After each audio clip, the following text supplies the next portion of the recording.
ইন্নামাল মুমিনুনা আল্লাযীনা ইযা যুকিরাল্লাহু ওয়াজিলাত কুলুবুহুম ওয়া ইযা তুলিয়াত আলাইহিম আয়াতুহু যাদাতুহুম ঈমানা ওয়া আলা রাব্বিহিম ইয়াতাওয়াক্কালুন।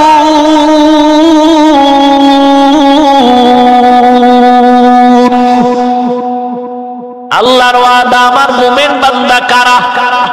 আল্লাহ বলেন তাদের প্রথম দুইটা গুণ, যারা খাস মুমিন এদের সামনে যখন আল্লাহ তাআলা বলেন ইযা যুকিরাল্লাহু ওয়াজিলাত কুলুবুহুম, যখন তাদের সামনে আল্লাহর জিকির করা হবে তখন কলবের ভেতরে ঝালঝালা শুরু হয়ে যাবে। জালজালা মানে ঠান্ডা হয়ে যাবে, এর নাম জালজালা। ভূমিকম্প হয়, জলকম্প হয়, কম্পন মানে কি ঠান্ডা না কাঁপতে থাকে? কাঁপাকাপির হালাত কারো জন্য ভিন্ন। ভূমিকম্প হয়ে গেল, ঢাকার মানুষ টের পায় নাই, দেশের অন্য জায়গায় মাটি ভেঙে বিল্ডিং ভেঙে গেল।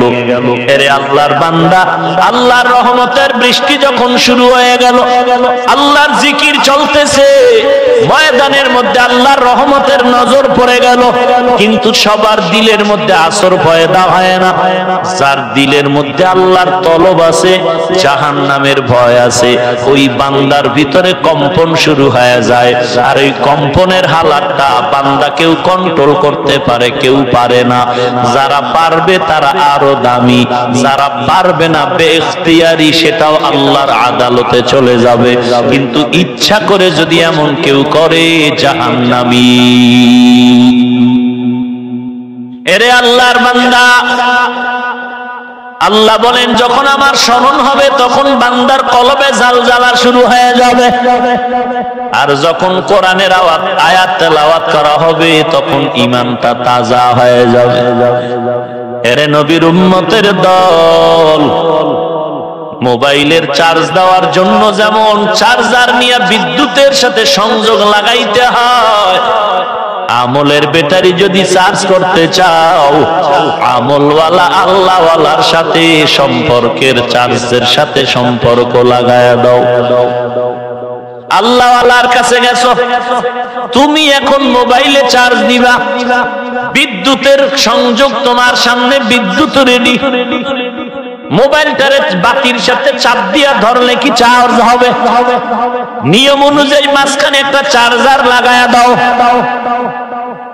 আল্লাহর মুহাব্বতের আমলের ব্যাটারি যদি চার্জ করতে চাও, তাহলে মেইন পাওয়ার হাউস আল্লাহওয়ালার দরবারে, আল্লাহওয়ালার দরবারে আল্লাহওয়ালার নেক নজরের সামনে যাও।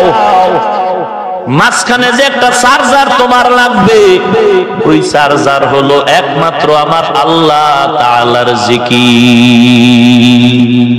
যত করবি চার্জ বাড়বে, যত করবি চার্জ বাড়বে। জিকরে হাকা মুদগাদাই রুহেরা মারহামা মুদঈ দিলে মজরুহেরা। কার জিকির? না কোনো হিসাবে তোর বাবার জিকির নিয়ে অ্যালার্জি কেন? মসজিদে জিকির টিকির চলবে না, তোর বাপের মন্দিরে চলবে?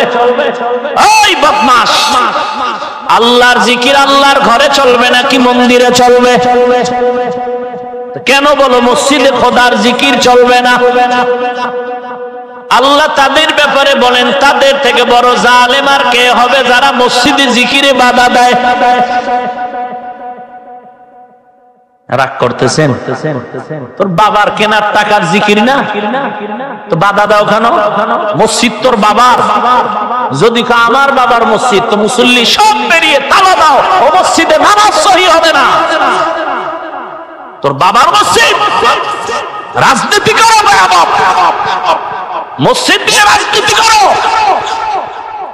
কারো বাবার মসজিদ নয়, আল্লাহর ইবাদত করার জন্য সকলের জন্য দরজা খোলা থাকবে 24 ঘন্টা।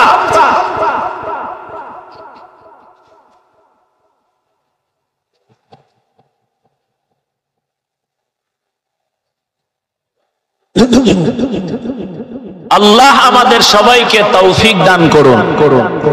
মসজিদ কার ঘর? কারো রেজিস্ট্রি করা, কমিশনার সাহেবের নির্ধারিত, চেয়ারম্যান সাহেবের, অফিস সাহেবের, দলীয় মসজিদ কার ঘর? আল্লাহর ঘরে আল্লাহর ইবাদত করবে আল্লাহর বান্দা। 24 ঘন্টা বাধা দিলেই জালেম, বাধা দিলেই জালেম। আল্লাহ হেদায়েত দান করুন। ফালতু ধোঁকাবাজ মসজিদ নিয়ে রাজনীতি করো না, তোর বাবার মসজিদ। আল্লাহ হেদায়েত দান করুন। রাগ করতেছেন? মসজিদ রাজনীতির ঘর, কারো দলীয় মসজিদ। যদি এরকম বাটফারি করে মসজিদে তালা লাগাই দিবেন। ওই মসজিদে আল্লাহর ইবাদত চলবে না, কারণ ওটা ব্যক্তি ঘর, আল্লাহর ঘর নয়। আল্লাহর ঘরে কোনো ব্যক্তি বাধা দিতে পারে না ইবাদতের ক্ষেত্রে। জিকির হবে কার? তো তোর বাপের সমস্যাটা কি? ওই বদমাশ, জিকির হবে আল্লাহ, তোর বাবার ক্ষতি কি?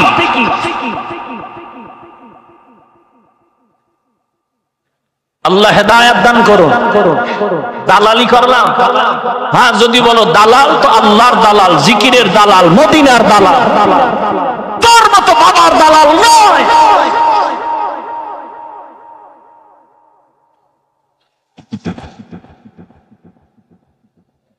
ভাইরা আমার, বিশাল আয়োজন আজকে শুরু। মোনাজাত দিয়ে যাবেন না আগেই ভাববেন? ভালো সন্তান কি পালায় যায়?